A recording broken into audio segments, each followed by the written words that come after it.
The Strange Case of Dr. Jekyll and Mr. Hyde. This is Chapter 9, Dr. Lanyon's narrative. You might remember Dr. Lanyon died and he left behind this letter only to be opened in case of the death or disappearance of Dr. Jekyll. So that's the letter we're going to be reading here. On the 9th of January, now 4 days ago, I received by the evening delivery a registered envelope addressed in the hand of my colleague and old school companion, Henry Jekyll. I was a good deal surprised by this, for we were by no means in the habit of correspondence. I'd seen the man, dined with him, indeed, the night before, and I could imagine nothing in our intercourse that should justify formality of registration. The contents increased my wonder, for this is how the letter ran. 10th December, 1800. Dear Lanyon, you are one of my oldest friends, and although we may have differed at times on scientific questions, I cannot remember, at least on my side, any break in our affection. There's never a day when, if you had said to me, Jekyll, my life, my honor, my reason depend on you, I would not have sacrificed my left hand to help you. Lanyon, my life, my honor, my reason are all at your mercy. If you fail me tonight, I am lost. You might suppose, after this preface, that I am going to ask you for something dishonorable to grant.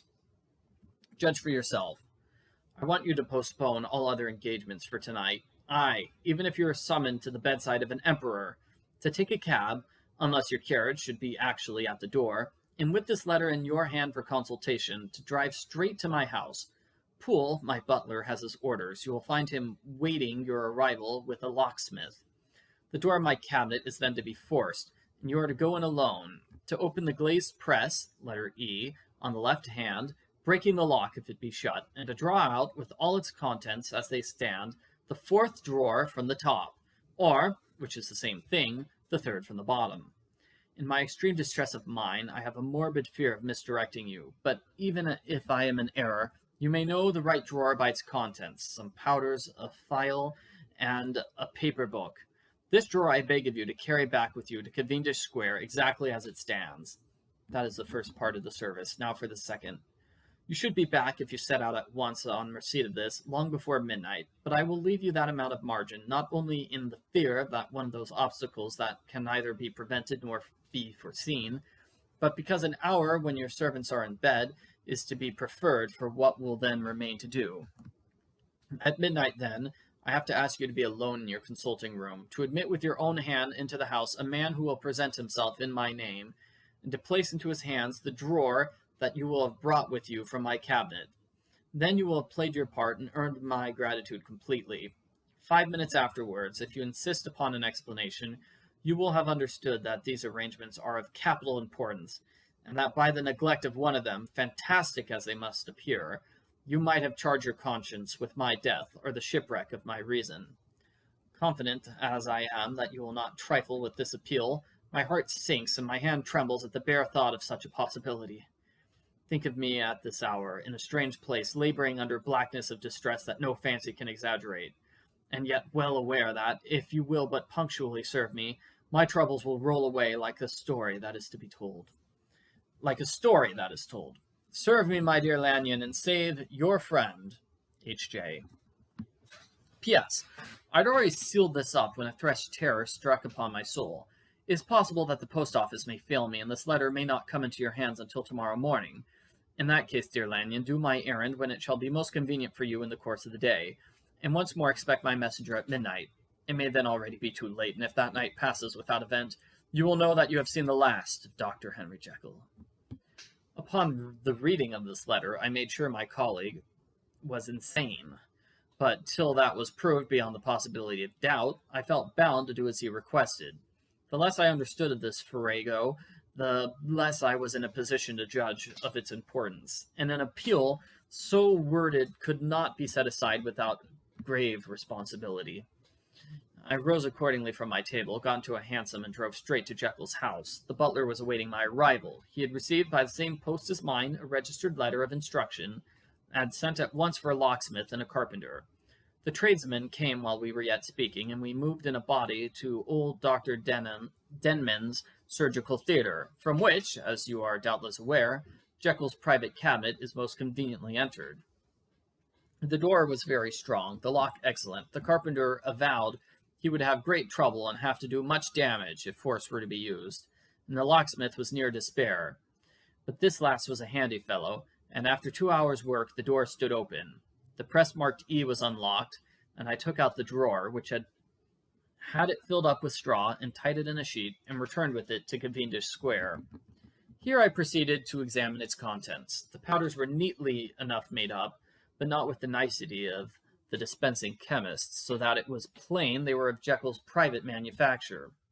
And when I opened one of the wrappers, I found what seemed to me a simple crystalline salt of a white color. The phial, to which I next turned my attention, might have been about half full of blood-red liquor, which was highly pungent to the sense of smell, and seemed to me to contain phosphorus and some volatile ether. At the other ingredients I could make no guess. The book was an ordinary version book, and contained little but a series of dates. These covered a period of many years, but I observed that the entries ceased nearly a year ago, and quite abruptly. Here and there a brief remark was appended to a date, usually no more than a single word, double, perhaps occurring 6 times in a total of several hundred entries, and once very early in the list and followed by several marks of exclamation, total failure. All this, though it whetted my curiosity, told me little that was definite. Here were a phial of some salt and the record of a series of experiments that had led, like too many of Jekyll's investigations, to no end of practical usefulness. How could the presence of these articles in my house affect either the honor, the sanity, or the life of my flighty colleague? If his messenger could go to one place, why could he not go to another? And even granting some impediment, why was this gentleman to be received by me in secret? The more I reflected, the more convinced I grew that I was dealing with a case of cerebral disease, and though I dismissed my servants to bed, I loaded an old revolver, that I might be found in some posture of self-defense. 12 o'clock had scarce rung out over London, ere the knocker sounded very gently on the door. I went myself at the summons, and found a small man crouching against the pillars of the portico. "Are you come from Dr. Jekyll?" I asked. He told me yes by a constrained gesture, and when I had bidden him enter, he did not obey me without a searching backwards glance into the darkness of the square. There's a policeman not far off, advancing with his bull's-eye open, and at the sight I thought my visitor started and made greater haste. These particulars struck me, I confess, disagreeably, and as I followed him into the bright light of the consulting room, I kept my hand ready on my weapon. Here at last I had a chance of clearly seeing him. I had never set eyes on him before, so much was certain. He was small, as I have said. I was struck besides with the shocking expression of his face, with his remarkable combination of great muscular activity and great apparent debility of constitution, and, last but not least, with the odd subjective disturbance caused by his neighborhood. This bore some resemblance to incipient rigor, and was accompanied by marked sinking of the pulse. At the time, I set it down to some idiosyncratic personal distaste, and merely wondered at the acuteness of the symptoms, but I have since had reason to believe the cause to lie much deeper in the nature of man, and to turn on some nobler hinge than the principle of hatred. This person, who had thus, from the first moment of his entrance, struck in me what I can only describe as a disgustful curiosity, was dressed in a fashion that would have made an ordinary person laughable. His clothes, that is to say, although they were of rich and sober fabric, were enormously too large for him in every measurement. The trousers hanging on his legs and rolled up to keep them from the ground, the waist of the coat below his haunches, and the collar sprawling wide upon his shoulders. Strange to relate, this ludicrous accoutrement was far from moving me to laughter. Rather, there was something abnormal and misbegotten in the very essence of the creature that now faced me, something seizing, surprising, and revolting. This fresh disparity seemed but to fit in with and to reinforce it, so that, to my interest in the man's nature and character, there was added the curiosity as to his origin, his life, his fortune, and status in the world. These observations, though they have taken so great a space to be set down in, were yet the work of a few seconds. My visitor was indeed on fire with somber excitement. "Have you got it?" he cried. "Have you got it?" And so lively was his impatience that he even laid his hand upon my arm and sought to shake me. I put him back, conscious at his touch of a certain icy pang along my blood. Come, sir, said I. You forget that I have not yet the pleasure of your acquaintance. Be seated, if you please.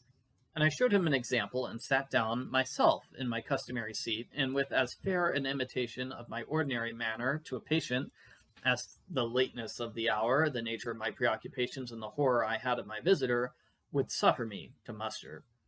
I beg your pardon, Dr. Lanyon, he replied civilly enough. What you say is very well founded, and my impatience has shown its heels to my politeness. I come here at the instance of your colleague, Dr. Henry Jekyll, on a piece of business of some moment, and I understood. He paused and put his hand to his throat, and I could see, in spite of his collected manner, that he was wrestling against the approaches of hysteria. I understood a drawer. But here I took pity on my visitor's suspense, and some, perhaps, on my own growing curiosity. There it is, sir, said I, pointing to the drawer, where it lay on the floor, behind a table and still covered with the sheet. He sprang to it and then paused, and laid his hand upon his heart. I could hear his teeth grate with the convulsive action of his jaws, and his face was so ghastly to see that I grew alarmed both for his life and his reason. Compose yourself, said I. He turned a dreadful smile to me, and as if with the decision of despair, plucked away the sheet. At sight of the contents, he uttered one loud sob of such immense relief that I sat petrified. And the next moment, in a voice that was already fairly well under control, "Have you a graduated glass?" he asked. I rose from my place with something of an effort and gave him what he asked. He thanked me with a smiling nod, measured out a few minims of the red tincture, and added one of the powders. The mixture, which was at first of a reddish hue, began, in proportion as the crystals melted, to brighten in color, to effervesce audibly, and to throw off the small fumes of vapor. Suddenly, and at the same moment, the ebullition ceased, and the compound changed to a dark purple, which faded again more slowly to a watery green. My visitor, who had watched these metamorphoses with a keen eye, smiled, set down the glass upon the table, then turned and looked upon me with an air of scrutiny. "And now," said he, "to settle what remains, will you be wise? Will you be guided? Will you suffer me to take this glass in my hand and to go forth from your house without further parley?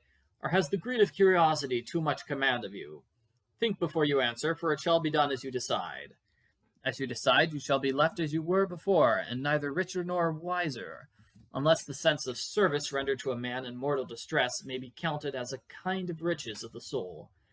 Or, if you shall so prefer to choose, a new province of knowledge and new avenues to fame and power shall be laid open to you, here in this room, upon the instant, and your sight shall be blasted by a prodigy to stagger the unbelief of Satan." "Sir," said I, affecting a coolness that I was far from truly possessing, "you speak enigmas, and you will perhaps not wonder that I hear you with no very strong impression of belief.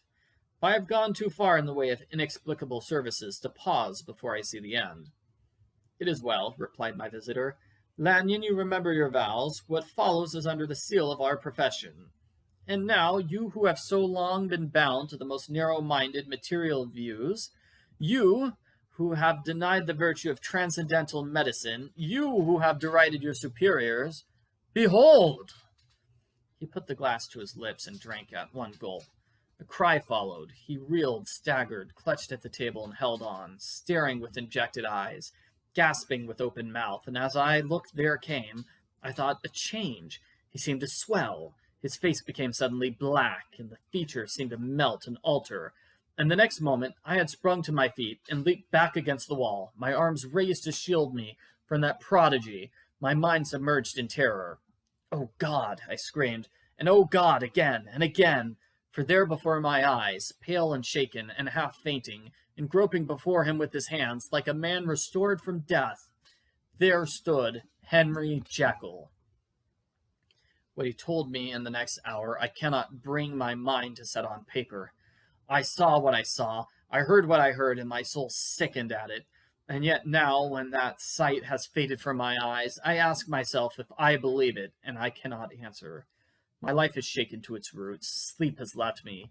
The deadliest terror sits by me at all hours of the day and night, and I feel that my days are numbered and that I must die, and yet I shall die incredulous. As for the moral turpitude that man unveiled to me, even with tears of penitence, I cannot, even in memory, dwell on it without a start of horror. I will say but one thing, Utterson, and that, if you can bring your mind to credit it, will be more than enough.